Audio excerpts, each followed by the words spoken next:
Okay, second part to this lesson here. Let's take a look at our next problem. So understand equation with infinitely many or no solutions. So these are going to be two special case problems of what could happen with solving a linear equation. So this is what is the value of x in 4x plus 6 equals 2 times 2x plus 3.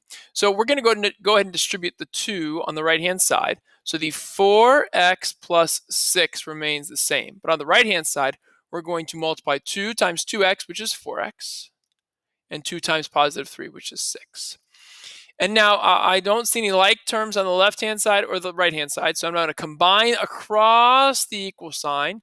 So I see an x term on both sides, so let's bring this 4x over by subtracting it. Now, if I brought this 4x to the right, I'd still be subtracting 4x because it's also positive. And notice on both sides, the 4x's cancel. And this 6 comes down, and this 6 comes down. And you get this equation with no variables. So this is when those special cases arise. So in this case, 6 equals 6 is always true.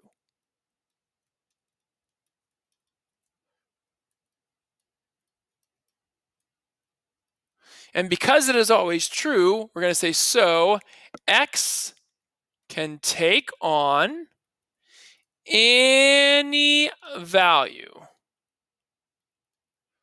Therefore, there are going to be infinitely many solutions to this equation. Infinitely many solutions. Answer is right here, infinitely many.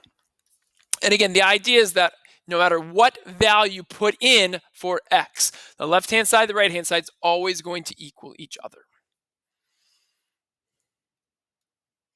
Okay, next here it says, what is the value of x in 6x minus 5 equals 2 times parenthesis 3x plus 4.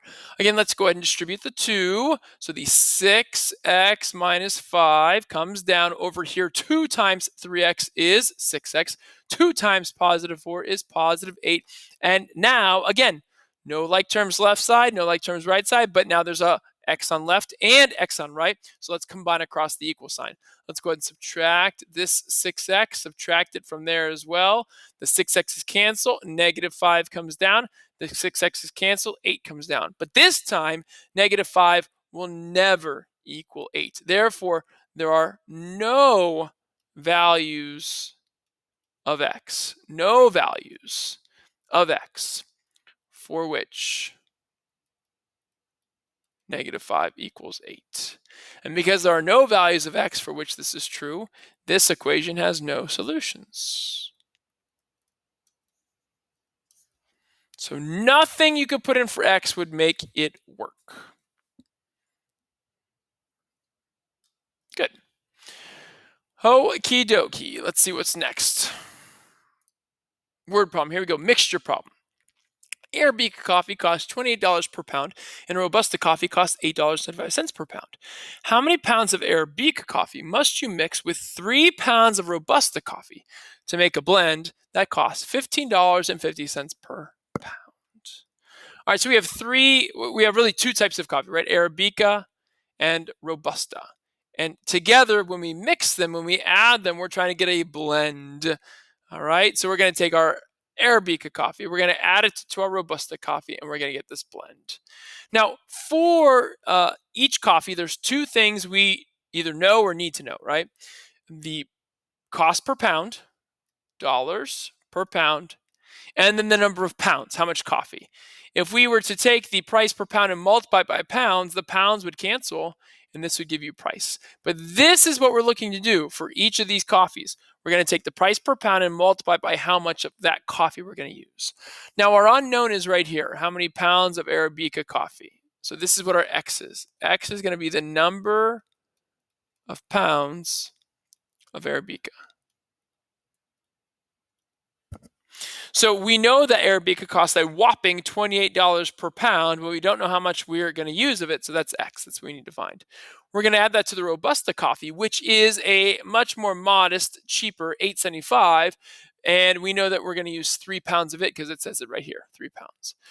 And that's going to create a blend, hopefully, that is $15.50 per pound, and it's a combination of the X here and the 3 here, so X plus 3, however much total pounds of coffee that's going to be. All right, so the first thing we have to do is simplify each side. So this 8.75 times 3 has to be simplified. So the 28x just comes down. 8.75 times 3 is 26.25. On the right-hand side, let's go ahead and distribute. 15.50 times x is 15.5x. I dropped the 0. 15.5 times 3 is positive 46.5. Drop the 0. Combine your x's. Now I see an x on the left, x on the right. Subtract the smaller one. So the 15.5 is smaller than the 28, so subtract it. Again, I just like to keep things positive. So that gives us 12.5x plus 26.25 equals, so that's the left-hand side. Let me do that better so you can see that. Actually, let me write it up here. Let's see if I have room. So the 12.5x plus the 26.25 is going to equal this 46.5. We're going to subtract the 26.25 on both sides. This 12.5x comes down, the 26.25s cancel, and this is 20.25. And now we're going to divide both sides by 12.5 to isolate the x. I'm going to get x all by itself. 20.25 divided by 12.5 is 1.62. And that means we need 1.62 pounds of Arabica coffee. There you go. All right, cool. Last but not least, a little technology question here for you. So it's like use equations to solve problems. Cameron pays 95 cents per song with his current music service. A new music download service charges 89 cents per song with a $12 running fee. Should Cameron switch to the new service? Well, here's the idea right now. With his current plan, it's just based on the number of songs he downloads, right? But it's close to $1 per song. In the new plan, they give you a little cheaper rate per song, 89 cents. You save 6 cents per song, but you must pay this $12 fee to join. That's like 12 songs, right? So, the idea is, when will the new plan actually be cheaper than his current plan? Well, we're actually going to find what's called the break-even point and then make a decision from there. We do need a variable, though. All of these plans are based off the number of songs you download. So that's what's our break-even point is going to be, the number of songs. So number of songs. All right, so for the current plan, we have 95 cents times x. For the new plan, it's 89 cents times x. So that's the songs, but then you also have to add the 12. Combine your x terms, go across the equal sign, right? This is the left-hand side, this is the right-hand side. Don't move the 95x to the right because then there'd be nothing left on the left-hand side. That's not always a good thing. So we're going to subtract the 0.89 x from both sides.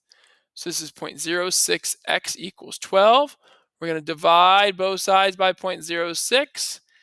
X is 200. So this is the number of songs that both plans would cost the same. All right.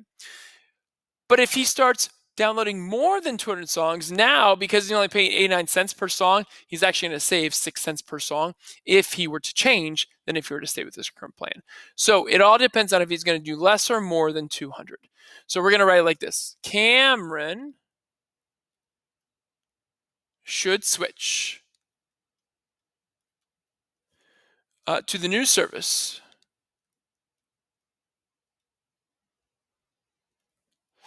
if he plans on buying more